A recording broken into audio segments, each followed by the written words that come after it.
Hello everyone, welcome to the channel. This is me Aakriti Singh और आज के इस वीडियो में हम डिस्कस करने वाले हैं एक ऐसे मास्टर प्लान या फिर कह लो ऐसे स्ट्रेटेजी के बारे में जिसको आप फॉलो करते हैं तो आप अपने बीएससी नर्सिंग फर्स्ट सेमेस्टर के एग्जाम को इजीली पास कर लोगे और अपने 75 मार्क्स के थ्योरी एग्जाम में आप इजीली 55 प्लस मार्क्स स्कोर कर पाओगे। तो देखो, बीएससी नर्सिंग के सिलेबस की बात करें तो टू बी वेरी ऑनेस्ट, जो बच्चे 12th पास आउट करके बीएससी नर्सिंग में एडमिशन लिए हैं, नो डाउट उनको ये बहुत टफ लग रहा होगा। बट अगर आप इसकी रियलिटी देखो तो ये इतना भी ज़्यादा ब्रॉड या फिर इतना भी ज़्यादा टफ नहीं है कि आप एग्जाम को पास ही ना कर पाओ। अगर आप एक अच्छे से सिस्टमैटिक स्ट्रैटेजी फॉलो करते हो, सिस्टमैटिकली स्टडी करते हो, प्रिपरेशन करते हो एग्जाम के पहले, तो आप फर्स्ट सेमेस्टर एग्जाम को इजीली पास कर पाओगे। ठीक है, तो सबसे पहले हम बात करते हैं कौन कौन से सब्जेक्ट्स हैं आपके फर्स्ट सेमेस्टर में। तो देखो, सबसे पहला सब्जेक्ट तो आपका आ जाएगा फाउंडेशन ऑफ नर्सिंग। ठीक है, देन आता है आपका साइकोलॉजी और सोशियोलॉजी, उसके बाद आता है English and then anatomy physiology. तो देखो, आप एक बार अपनी यूनिवर्सिटी में ये कंफर्म कर लेना कि जो फाउंडेशन ऑफ नर्सिंग फर्स्ट है वो फर्स्ट सेमेस्टर में इंटरनल सब्जेक्ट होगा। मीन्स उसका एग्जाम तो कंडक्ट होगा लेकिन वो 75 मार्क्स का ना होकर के 25 मार्क्स का ही होगा। तो ये चीज़ आप अपनी यूनिवर्सिटी में एक बार कंफर्म कर लेना कि foundation of nursing first semester में as a external subject consider किया जाएगा या फिर एज अ इंटरनल सब्जेक्ट। ठीक है, वो चाहे एक्सटर्नल सब्जेक्ट कंसीडर किया जाए या फिर इंटरनल सब्जेक्ट, इसके सिलेबस को कवर करना बहुत ईजी है। मतलब ये तो यार ईजीएस्ट सब्जेक्ट है, बस इसमें आपका कॉन्सेप्ट क्लियर होना चाहिए। तो फाउंडेशन ऑफ नर्सिंग को कैसे कवर करना है बीएससी नर्सिंग फर्स्ट सेमेस्टर के लिए, इसके लिए हम आगे बात करेंगे। फिर आ जाते हैं हम सोशियोलॉजी और साइकोलॉजी। तो सोशियोलॉजी और साइकोलॉजी के लिए जस्ट आपके पास एक अच्छी प्रॉपर नोट्स होनी चाहिए। चाहे आप वो नोट्स खुद से बनाओ या फिर आप रेफर कर सकते हो, लाइक अपने सीनियर से बोरो कर सकते हो, या फिर अगर आप मुझसे बाय करना चाहते हो नोट्स तो आप मुझे मेल कर सकते हैं। कॉन्टैक्ट डिटेल मैं मेंशन कर दूंगी इस वीडियो के कमेंट सेक्शन में। कॉस्ट बहुत ज़्यादा नहीं है, जस्ट 50 रुपीज़ है सोशियोलॉजी के नोट्स के लिए और 50 रुपीज़ है साइकोलॉजी के लिए नोट्स के लिए। मीन्स आपको पूरे कंप्लीट सोशियोलॉजी और कंप्लीट साइकोलॉजी का नोट्स 100 रुपीज़ में आप बाय कर सकते हो। ठीक है, और फिर इंग्लिश में ज़्यादा कुछ पढ़ना नहीं होता। मतलब क्लास 8th वाला जो पूरा ग्रामर होता है ना, जस्ट आपको अगर वो आता है तो आप इजीली इंग्लिश का पेपर पास कर लोगे। उसमें कुछ आता नहीं है, उसमें यही अनसीन पैसेज आता है, दैट इज कॉम्प्रिहेंसिव पैसेज भी इसको बोलते हो बहुत लोग। देन आपका बहुत आएगा टेंस का यूज़ आएगा, जंबल वर्ड्स आते हैं, प्रीपोजिशन, कंजक्शन, ये सारी चीज़ें आपको, verb, adverb, just noun, pronoun, मतलब जो बेसिक ग्रामर होता है आपको वो पढ़ना है। अब आपका मेन सब्जेक्ट जिसमें आपको सबसे ज़्यादा मेहनत करने की ज़रूरत है तो वो है एनाटॉमी एंड फिजियोलॉजी। तो स्ट्रैटेजी होनी कैसी चाहिए? स्ट्रैटेजी ऐसी होनी चाहिए कि आपके सेमेस्टर एग्जाम में सबसे पहली चीज़ तो आप पासिंग मार्क्स ईजिली स्कोर कर पाओ। दूसरी चीज़, अपने माइंड में ये बैठा लो कि कॉलेज में कभी भी टॉप करने के पीछे और रैंक होल्ड करने के पीछे मत भागना। जैसे कि अगर मान लो इन केस आप टॉप नहीं करते हो, आपके क्लास से कोई दूसरा बच्चा टॉप कर जाता है या फिर आपका फर्स्ट, सेकंड, थर्ड कोई रैंक नहीं आता है, तो इसके लिए आपको डिमोटिवेट नहीं होना है, क्योंकि कॉलेज में आप जस्ट पास हो जाओ ना, यही बहुत बड़ी चीज़ होती है। तो अपना टारगेट इतना रखो कि भाई मुझे तो सेमेस्टर एग्जाम में पासिंग मार्क्स चाहिए बस। बाकी मेहनत तो मैं करूँगा या करूँगी, मुझे पूरे क्वेश्चन अटेम्प्ट करने हैं, देन देखा जाएगा मेरा रैंक आता है कि नहीं आता है, दैट इज सेकेंडरी चीज़ें। बट प्राइमरी गोल हमारा क्या होना है कि हमको सेमेस्टर एग्जाम पास करना है। ठीक है, तो हमने सब्जेक्ट डिस्कस किया तो उसमें हमको ये पता चल रहा है कि जो एनाटॉमी एंड फिजियोलॉजी है वो हमारा मेन सब्जेक्ट है। तो मास्टर प्लान और मास्टर स्ट्रैटेजी एक्चुअल में यही है कि आपको अगर स्मार्ट वर्क करना है तो आपको अब उस सब्जेक्ट पे सबसे ज़्यादा फोकस करना है जो सबसे ज़्यादा टफ है। ठीक है, देन जो ईजीएस्ट सब्जेक्ट है उस पर जस्ट आपको उसको ना बोलते गो थ्रू करना है। मतलब एक बार ही सारी चीज़ें देखना है, समझना है, कॉन्सेप्ट क्लियर करना है, उसमें आप इजीली पास हो जाओगे। एनाटॉमी फिजियोलॉजी आपका ऐसा सब्जेक्ट है जिसमें अगर आपने मेहनत नहीं किया, अच्छे से चीज़ों को नहीं पढ़ा तो आप फेल हो सकते हो। मैं डरा नहीं रही हूँ, मैं रियलिटी बता रही हूँ। फर्स्ट सेमेस्टर में एनाटॉमी फिजियोलॉजी ऐसा सब्जेक्ट होता है जिसमें फेल होने के चांसेस सबसे ज़्यादा हाई होते हैं। तो स्मार्ट स्टडी क्या है? जिस सब्जेक्ट में फेल होने के चांसेस सबसे ज़्यादा है, सबसे पहले उसको ही पढ़ के कंप्लीट कर लेते हैं तो फेल होने के चांसेस ही नहीं रहेंगे। तो मैंने आपके लिए एनाटॉमी के सेक्शन में एज वेल एज फिजियोलॉजी के सेक्शन में पर यूनिट, सभी यूनिट्स में से जो इम्पॉर्टेंट टॉपिक्स हैं, जो आपको पढ़ना बहुत ज़्यादा इंपॉर्टेंट है पास होने के लिए, उन टॉपिक्स की मैं इस वीडियो में एक लिस्ट शेयर करूंगी। आपको उन टॉपिक्स को सबसे पहले कवर करना है। एक और बात बता दूं, पढ़ाई के लिए कोई भी शॉर्टकट नहीं होता है। तो आप एक चीज तो ये ध्यान में रखो कि आपके सिलेबस में जितने पॉइंट्स, जितने टॉपिक्स मेंशन किया है, आपको सब पढ़ना है, कुछ भी स्किप नहीं करना है, क्योंकि क्वेश्चन कहीं से भी आ सकता है। मैं जस्ट आपको वो टॉपिक्स बता रही हूँ जिन टॉपिक्स के आने के चांसेस 80 to 90% तक होते हैं, ठीक है। 100% एक्यूरेसी किसी भी प्रेडिक्शन की नहीं होती है, तो 80 से 90% तक जो क्वेश्चंस होते हैं इन्हीं टॉपिक्स में से आने के चांसेस हैं, क्योंकि जो प्रीवियस ईयर का क्वेश्चन है मैं उसके बेसिस पे ये सारी चीज़ें आपको बता रही हूँ।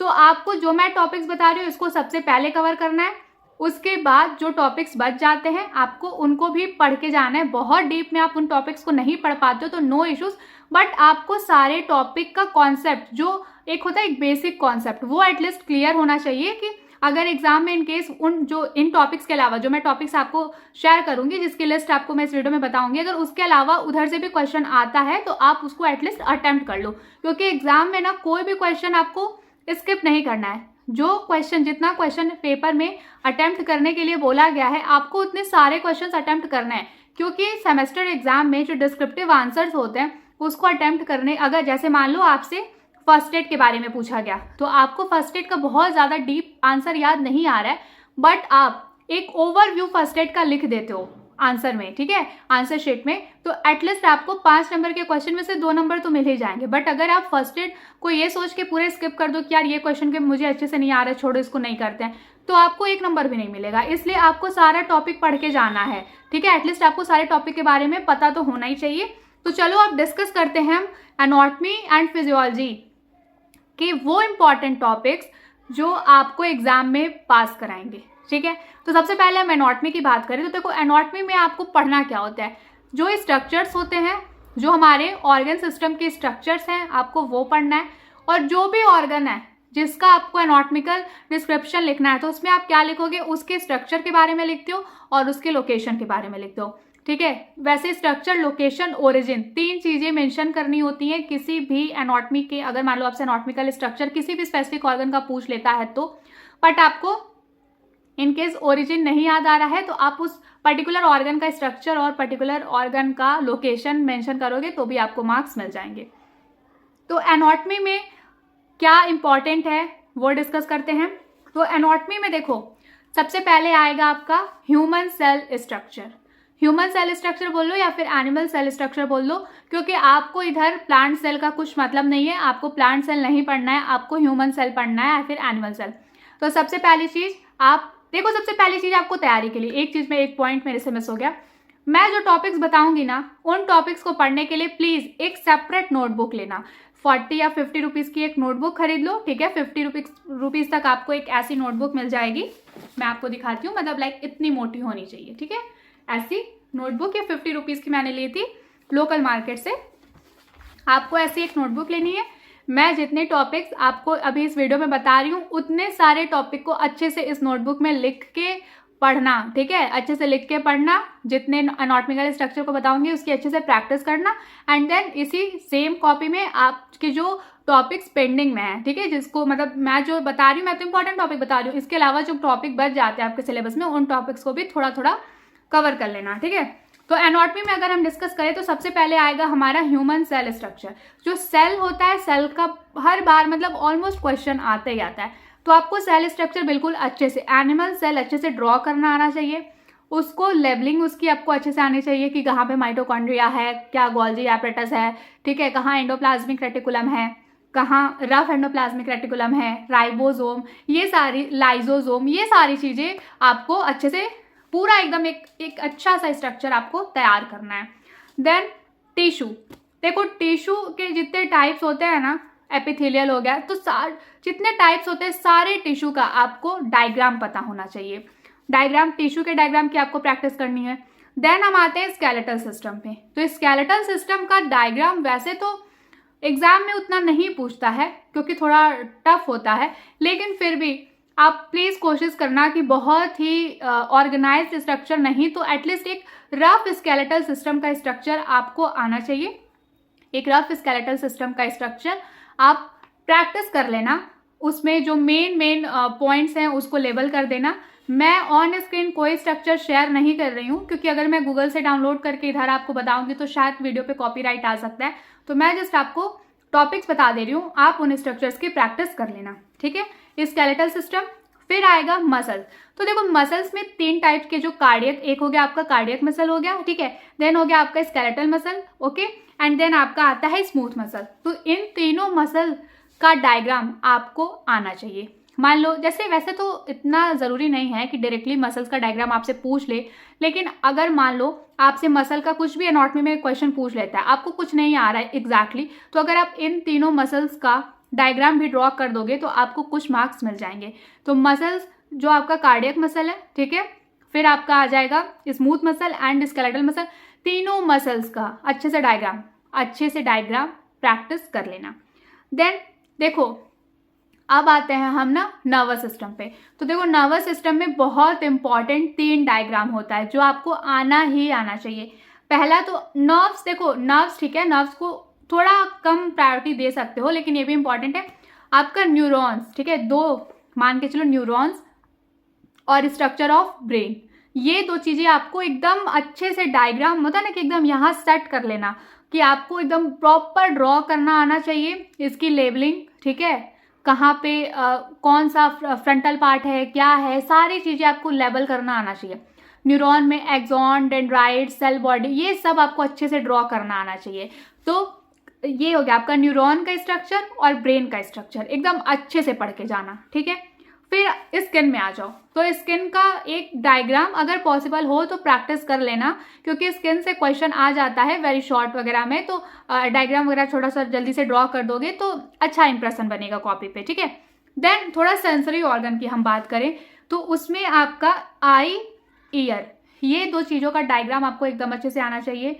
आई, ईयर बहुत इंपॉर्टेंट है। नोज और टंग भी प्रैक्टिस कर लेना, लेकिन अगर नोज और टंग का डायग्राम थोड़ा दिक्कत हो रहा है, प्रॉब्लम आ रही है, नहीं याद आ रहा है, तो आप एक बार इसको स्किप कर सकते हो। बट आई और ईयर, ये 2 डायग्राम आपको एकदम प्रॉपर आना चाहिए सेंसरी सिस्टम में, ठीक है। Then most important structure of heart. Structure of heart तो भाई मतलब आपको आना ही आना है, उससे 100% क्वेश्चन है कि कार्डियक सिस्टम या फिर कह लो सर्कुलेटरी सिस्टम से क्वेश्चन पूछता है। अगर एनाटॉमी में पूछेगा तो इट इज़ मैंडेटरी कि उसमें मेंशन किया हो या ना किया हो। अगर सर्कुलेटरी सिस्टम का क्वेश्चन है तो आपको हार्ट का डायग्राम बनाना ही बनाना है, ठीक है। और फिर तो इसलिए भाई हार्ट का स्ट्रक्चर एकदम प्रॉपर आपको आना चाहिए। देन रिस्पायरेटरी सिस्टम पे आओ, तो रिस्पायरेटरी सिस्टम में आपको लंग्स का स्ट्रक्चर अच्छे से आना चाहिए, ठीक है। या फिर आप एक रिस्पायरेटरी सिस्टम का पूरा डायग्राम भी अच्छे से देख सकते हो, लेकिन अगर नहीं याद हो रहा है ट्रैकिया वगैरह से वाला, तो आप लंग्स का प्रॉपर डायग्राम, ठीक है, लंग्स का प्रॉपर डायग्राम प्रैक्टिस कर लेना। फिर उसके बाद डाइजेस्टिव सिस्टम पे आओ, तो देखो डाइजेस्टिव सिस्टम का पूरा जो एलिमेंट्री कैनाल का होता है ना, लाइक इधर माउथ से स्टार्ट हुआ, इधर उधर आपका आगे एपिग्लॉटिस, इसोफेगस, इस तरीके से जो ड्रॉ होता है एलिमेंट्री कैनाल का डायग्राम, वो आपको प्रॉपर आना चाहिए। तो डाइजेस्टिव सिस्टम में एलिमेंट्री कैनाल की प्रैक्टिस एकदम प्रॉपर कर लेना। देन हम आ जाते हैं हमारे यूरिनरी सिस्टम में। तो यूरिनरी सिस्टम में आपको, या फिर रीनल सिस्टम बोलो, किडनी का स्ट्रक्चर मतलब बोलते हैं ना कि एकदम वेल मैनर्ड या फिर 100% तैयार होना चाहिए, वैसा वाला किडनी का एकदम एक अच्छा सा प्रॉपर डायग्राम तैयार करना है आपको। देन रिप्रोडक्टिव सिस्टम पे आ जाओ, तो फीमेल रिप्रोडक्टिव स्ट्रक्चर और मेल रिप्रोडक्टिव स्ट्रक्चर। मैं जो एनाटॉमी ऑफ रिप्रोडक्टिव सिस्टम का लेक्चर मैंने आपके साथ जो शेयर किया था, मतलब हमारा भी डिस्कशन हो चुका है, तो उस डिस्कशन में मैं female reproductive system as well as male reproductive system दोनों का डायग्राम ऑन स्क्रीन मैंने शेयर किया था, ठीक है। तो आप वो वीडियो देख सकते हैं, लिंक मैं इस वीडियो के डिस्क्रिप्शन में या फिर कमेंट सेक्शन में पिन कर दूंगी, आप चेक कर लेना। तो ये वो कुछ स्ट्रक्चर्स के लिस्ट थे, एनाटॉमिकल स्ट्रक्चर्स के लिस्ट, जो आपको एनाटॉमी में तैयार करना ही करना है। मैं एक बार दोबारा से एकदम क्विकली रिपीट कर देती हूँ। पहला है ह्यूमन सेल स्ट्रक्चर, दूसरा है टाइप्स ऑफ टिश्यूज, जितने भी टाइप्स के टिश्यूज होते हैं सबका डायग्राम आपको आना चाहिए। स्केलेटल सिस्टम का डायग्राम आपको पता होना चाहिए। मसल्स में कार्डियक, स्केलेटल, स्मूथ मसल, तीनों टाइप के मसल्स का डायग्राम आपको मालूम होना चाहिए। देन आपको नर्वस सिस्टम में स्ट्रक्चर ऑफ न्यूरॉन्स और स्ट्रक्चर ऑफ ब्रेन बिल्कुल अच्छे से पढ़ना है। देन आप सेंसरी सिस्टम में आ जाओ, तो लेयर ऑफ स्किन का डायग्राम आप पढ़ सकते हैं, बट आईज और ईयर्स का डायग्राम आपको मस्ट है पढ़ना, ये बहुत ज़्यादा इंपॉर्टेंट है, ठीक है। आईज एंड ईयर, इन दोनों में से कोई एक क्वेश्चन तो पूछेगा ही पूछेगा। देन नोज और टंग भी है, ठीक है, आपको इसको भी स्किप नहीं करना है, टाइम मिले तो इसकी भी प्रैक्टिस अच्छे से कर लीजिएगा। देन आएगा आपका स्ट्रक्चर ऑफ हार्ट, ये मोस्ट इंपॉर्टेंट है, तो स्ट्रक्चर ऑफ हार्ट आपको एक्स्ट्रा फोकस के साथ प्रैक्टिस करना है, एंड स्ट्रक्चर ऑफ लंग्स, ठीक है।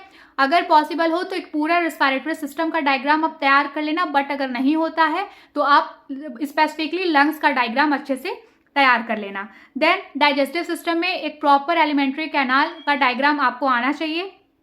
देन रीनल सिस्टम की बात करें या यूरिनरी सिस्टम की, तो स्ट्रक्चर ऑफ किडनी अच्छे से प्रैक्टिस करनी है आपको।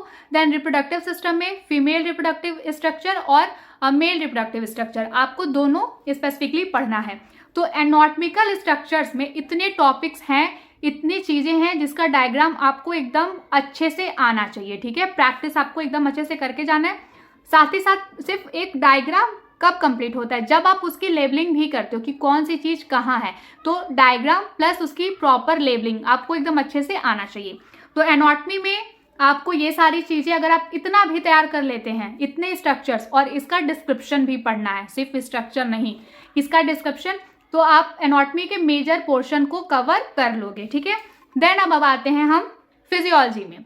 तो फिजियोलॉजी में देखो सबसे पहला सेल ऑर्गेनल्स, तो सेल ऑर्गेनल्स तो भाई इंपॉर्टेंट है, cell organelles most important topic है, मतलब mitochondria, Golgi body, ribosome, endoplasmic reticulum हो गया आपका, ठीक है, प्लास्टिड, प्लाज्मा वगैरह, ये सारी चीज़ों के बारे में, साइटोप्लाज्म, इन सब से रिलेटेड क्वेश्चंस एग्जाम में आते हैं, तो आपको सेल ऑर्गेनल्स के बारे में अच्छे से पढ़ के जाना है। इसमें सेल मेम्ब्रेन सबसे इंपॉर्टेंट है, सेल मेम्ब्रेन का क्वेश्चन बहुत बार पूछ लेता है, ठीक है। तो वैसे सेल ऑर्गेनल्स तो मैं ऑलरेडी लेक्चर अपलोड किया है मैंने आप लोगों के लिए, अगर आपने नहीं देखा है तो आप मेरे चैनल के होम पेज पे जाइए, उधर से प्लेलिस्ट सेक्शन में विजिट करिए, ठीक है। वहाँ पे अब तक मैंने जितने भी वीडियोस अपलोड किए हैं लेक्चर्स, उन सबको एक सिस्टमैटिकली मैंने सबके लिए प्लेलिस्ट बना रखी है, तो आप उन पर्टिकुलर प्लेलिस्ट को ओपन करके आप वीडियोस देख सकते हैं, ठीक है। तो सेल ऑर्गेनल्स आपको पढ़ना है। टिश्यू बहुत इंपॉर्टेंट है, टाइप्स ऑफ टिश्यूज तो बिल्कुल आपको रटा होना चाहिए, ठीक है। देन हमारा नेक्स्ट है स्केलेटल सिस्टम में आपको क्या फिजियोलॉजी के पोर्शन में पढ़ना है, तो आपको सारे बोन्स के नाम याद होने चाहिए और सारे जॉइंट्स आपको पता होने चाहिए कि कौन सा जॉइंट कहाँ प्रेजेंट होता है। देन हम मस्कुलर सिस्टम की बात करें तो मसल मूवमेंट, ठीक है, मसल मूवमेंट आपको पता होना चाहिए, जिसमें स्लाइडिंग फिलामेंट थियरी होती है ना, कि मसल किस तरह से मूव करता है, तो ये सब मैकेनिज्म आपको पता होना चाहिए। आपके सिलेबस में है तो अच्छे से मैकेनिज्म ऑफ मसल्स मसल या फिर मैकेनिज्म ऑफ मसल कॉन्ट्रैक्शन आपको अच्छे से पढ़ के जाना है। देन आते हैं हम हमारे नर्वस सिस्टम में, तो उधर आपको फंक्शन ऑफ ब्रेन, ठीक है, neurons, spinal cord, cranial and spinal nerves के बारे में बहुत अच्छे से पढ़ के जाना है। इसमें से सबसे ज़्यादा फोकस आपका फंक्शन ऑफ ब्रेन और फंक्शन ऑफ न्यूरॉन्स पे होना चाहिए।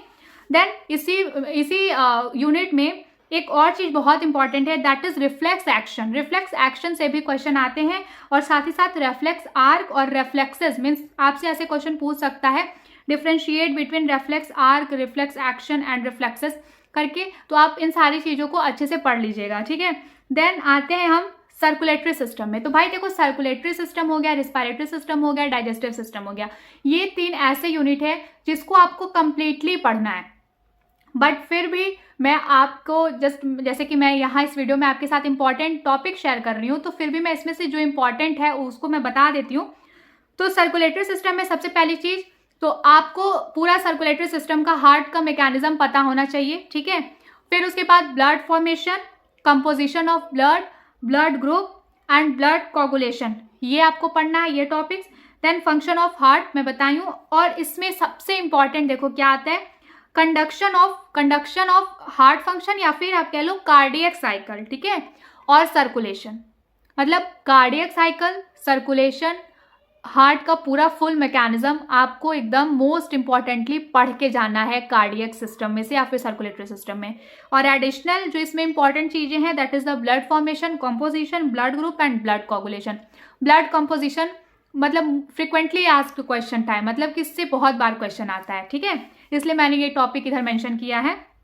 देन रेस्पिरेटरी सिस्टम, तो अभी भी मैं बताया कि सर्कुलेटरी सिस्टम, रेस्पिरेटरी सिस्टम और डाइजेस्टिव सिस्टम, ये ऐसे टॉपिक है जिसको आपको कंप्लीटली कवर करना है। बट रेस्पिरेटरी सिस्टम में अगर मोस्ट इंपॉर्टेंट टॉपिक की बात करो तो वही आपका पहले तो लंग्स का या कह लो रेस्पिरेटरी सिस्टम का पूरा मैकेनिज्म आपको पता होना चाहिए। देन पल्मोनरी वेंटिलेशन, ठीक है, एंड पल्मोनरी वॉल्यूम, ये तो बहुत इंपॉर्टेंट टॉपिक है, इससे क्वेश्चन आता है। ठीक है, पल्मोनरी वेंटिलेशन, पल्मोनरी वॉल्यूम से क्वेश्चन आने के चांसेस हाई होते हैं। साथ ही साथ एक और इसमें इंपॉर्टेंट टॉपिक होता है गैसियस एक्सचेंज, इससे भी क्वेश्चन आता है। ठीक है, एल्वियोलर सरफेस पे किस तरीके से गैसियस एक्सचेंज होता है, ये आपको पढ़ लेना, एकदम अच्छे से पढ़ लेना, रिस्पायरेटरी सिस्टम से क्वेश्चन आ सकता है। और रिस्पायरेटरी सिस्टम में पल्मोनरी वॉल्यूम के बारे में और पल्मोनरी वेंटिलेशन के बारे में बहुत बार पूछा जा चुका है, तो इसलिए इसको भी अच्छे से पढ़ लीजिएगा। ठीक है, और मैकेनिज्म ऑफ रेस्पिरेशन तो आपको पढ़ना ही पढ़ना है। देन डाइजेस्टिव सिस्टम, देखो डाइजेस्टिव सिस्टम आपके सिलेबस में छोटा है और उसको पूरा पढ़ लेना, सब कवर कर लेना, उसमें से कुछ भी स्किप करने जैसा नहीं है। ठीक है, देन एक्सक्रीटरी सिस्टम, तो एक्सक्रीटरी सिस्टम में आपको वही किडनी का मैकेनिज्म और यूरिन फॉर्मेशन से क्वेश्चन आने के चांसेस हाई होते हैं, तो यूरिन फॉर्मेशन अच्छे से पढ़ लीजिएगा। साथ ही साथ इसमें एक रास मैकेनिज्म होता है। ठीक है, रेनिन एंजियोटेंसिन एल्डोस्टेरॉन मैकेनिज्म जो होता है उसको अच्छे से पढ़ लीजिएगा, दैट इज रास मैकेनिज्म। ठीक है, एक्सक्रीटरी सिस्टम में रास मैकेनिज्म पढ़ के जाना, अगर पूछेगा तो उसको एकदम अच्छे से एक्सप्लेन करना। और बाकी यही आपका कॉमन किडनी का फंक्शन और मोस्ट इंपॉर्टेंट यूरिन फॉर्मेशन, अच्छे से पढ़ के जाना है आपको, यूरिन फॉर्मेशन। ठीक है, देन सेंसरी ऑर्गन में आइए, तो वही function of skin, eyes and year, ये 3 चीजें तो आपको बहुत अच्छे से पढ़ना है।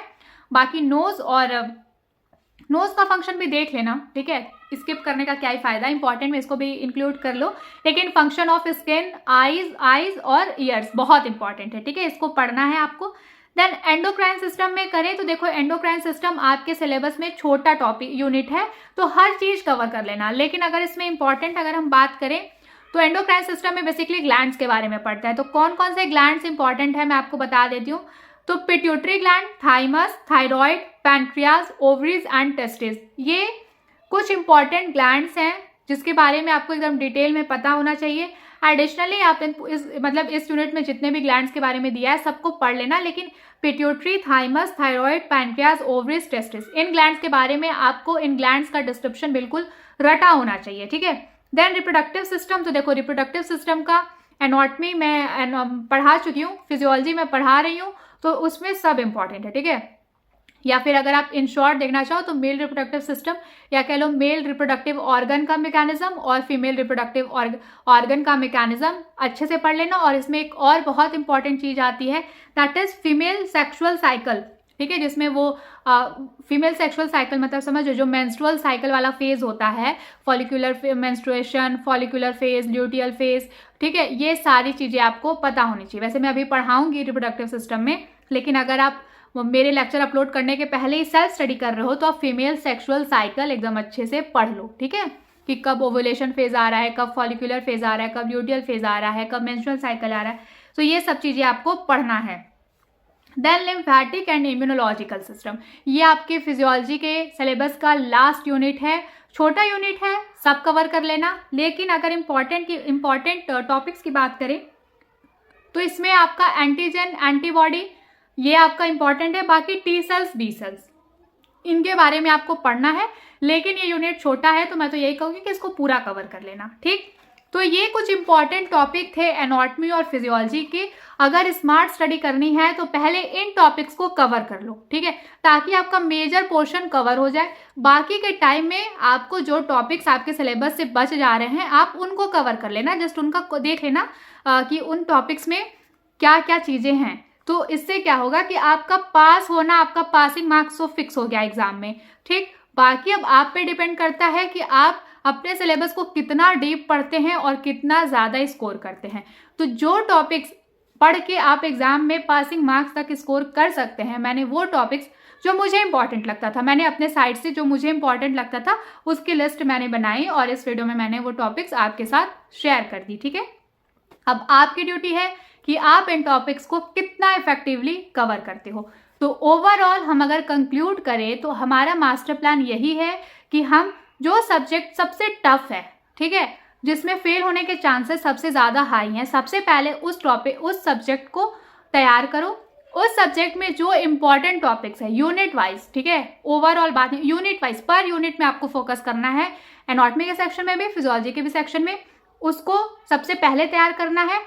फिर लास्ट में जो टॉपिक्स बच जाते हैं टाइम रहता है तो उसको भी पढ़ के जाना है, कोई भी टॉपिक स्किप नहीं करना है, थोड़ा थोड़ा ही सही सबको कवर करना है, बट आपका मेन फोकस डिटेल फोकस्ड किन टॉपिक्स पे होना चाहिए वो मैंने इस वीडियो में आपको बताया है।